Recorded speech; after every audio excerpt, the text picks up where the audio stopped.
আসসালামু আলাইকুম প্রিয় শিক্ষার্থীরা, জাগরিকে আজকে আমি আলোচনা করব ষষ্ঠ শ্রেণীর স্বাস্থ্য সুরক্ষা এ বইয়ের ৬৪ নম্বর পৃষ্ঠা নিয়ে। শিক্ষার্থীরা, এর আগের ক্লাসে ৬৩ নম্বর পৃষ্ঠারে এই ছবি দুটি নিয়ে আলোচনা করেছি। বৃক্ষদল এবং প্রাণী দল সম্পর্কে আমরা জেনেছি। তো আজকের এই ক্লাসে বলা হয়েছে, এই পৃষ্ঠায় বলা হয়েছে আমি প্রকৃতির বন্ধু।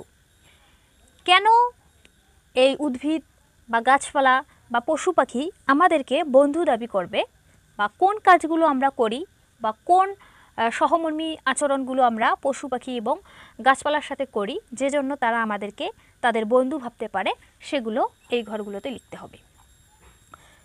তো শিক্ষার্থীরা, আমি তোমাদের সুবিধার্থে এই ঘরগুলো পূরণ করে রেখেছি। তোমরা এখন সেই নমুনা উত্তরগুলো দেখে নিবে যে আমরা কী কারণে প্রকৃতির বন্ধু। আমি প্রকৃতির বন্ধু। এই যে এখানে সহমর্মী আচরণগুলো আছে, যেগুলো আমি করি এবং যেগুলো করতে চাই, এই দুই অংশে দেওয়া আছে। গাছপালার সাথে এবং পশু পাখির সাথে যে সহমর্মী আচরণগুলো করি, এবং নিচের ঘরে দেওয়া আছে, এই দুটি ঘরে দেওয়া আছে যে সহমর্মী আচরণগুলো আমি গাছপালা এবং পশু পাখির সাথে করতে চাই সেগুলো।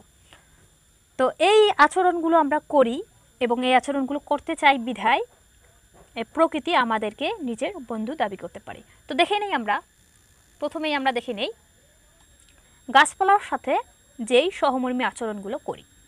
প্রথমটি হচ্ছে গাছ লাগাই ও পরিচর্যা করি। আমরা গাছ লাগাই এবং তার পরিচর্যা করি। গাছের যাতে ক্ষতি না হয় এজন্য পরিবেশ দূষণমুক্ত রাখি। এই গাছের ক্ষতি না করার জন্য আমরা পরিবেশ দূষণমুক্ত রাখছি। তাহলে অবশ্যই আমরা গাছপালার বন্ধু, তারা আমাদেরকে বন্ধু দাবি করতে পারে। গাছের বদলে বিকল্প জ্বালানি ব্যবহার করি।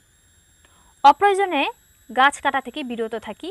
বনায়ন রক্ষায় পরিবেশ আইন মেনে চলি। গাছপালার সাথে এই সহমর্মী আচরণগুলো আমরা করে থাকি। এরপর দেখে নেই পশু পাখির সাথে যেই সহমর্মী আচরণগুলো করি।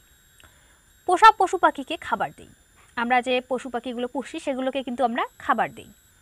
পোষা পশু পাখির আবাসস্থল পরিচ্ছন্ন করি।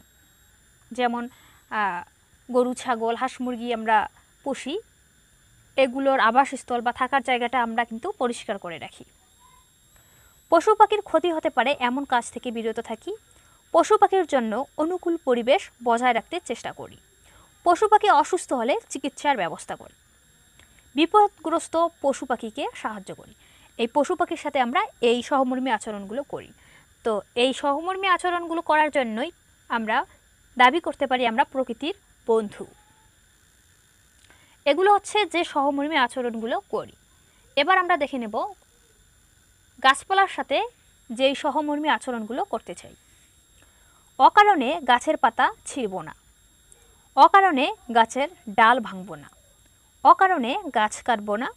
গৃহ নির্মাণের জন্য গাছ কেটে বনভূমি উজাড় করব না। গাছের ক্ষতি হয় এমন কাজ থেকে বিরত থাকব। প্রয়োজনে একটি গাছ কাটলে দুটি গাছ লাগাবো। শিক্ষার্থীরা, আমরা আমাদের প্রয়োজনে গাছ কাটতেই পারি, গাছ যেহেতু আমাদের খুব প্রয়োজনীয় জিনিস, কিন্তু মনে রাখতে হবে যদি একটি গাছ কাটি তাহলে দুইটি গাছ লাগাবো। এরপরে আমরা দেখে নিব পশু পাখির সাথে যেই সহমর্মী আচরণগুলো করতে চাই। অকারণে পশু পাখি হত্যা করব না। পশু পাখির বংশ বিস্তারে প্রতিকূল পরিবেশ সৃষ্টি হয় এমন কোনো কাজ করব না। পশু পাখির খাদ্যে বিষাক্ত রাসায়নিক দ্রব্য মিশাবো না। পশু পাখির চারণভূমি তথা অভয়ারণ্য ধ্বংস করব না। পশু পাখির স্বার্থ সংশ্লিষ্ট আইন মেনে চলব। অতিথি পাখি শিকার করব না। পশু পাখিদের সঙ্গে আমরা এই সহমর্মী আচরণগুলো করতে চাই। আমরা গাছপালা এবং পশু পাখির সাথে এই সহমর্মী আচরণগুলো করি এবং এই সহমর্মী আচরণগুলো করতে চাই, এজন্য আমরা প্রকৃতি বা গাছপালা বা পশু পাখির বন্ধু। আমরা এই প্রকৃতিতে বাস করি। তার প্রত্যেকটি উপাদান আমাদের বেঁচে থাকতে সাহায্য করে। আলো, বাতাস, মাটি, পানি, উদ্ভিদ, প্রাণী প্রভৃতি আমাদের বাঁচিয়ে রাখে। এরা আমাদের জীবনকে সহজ ও সুন্দর করে।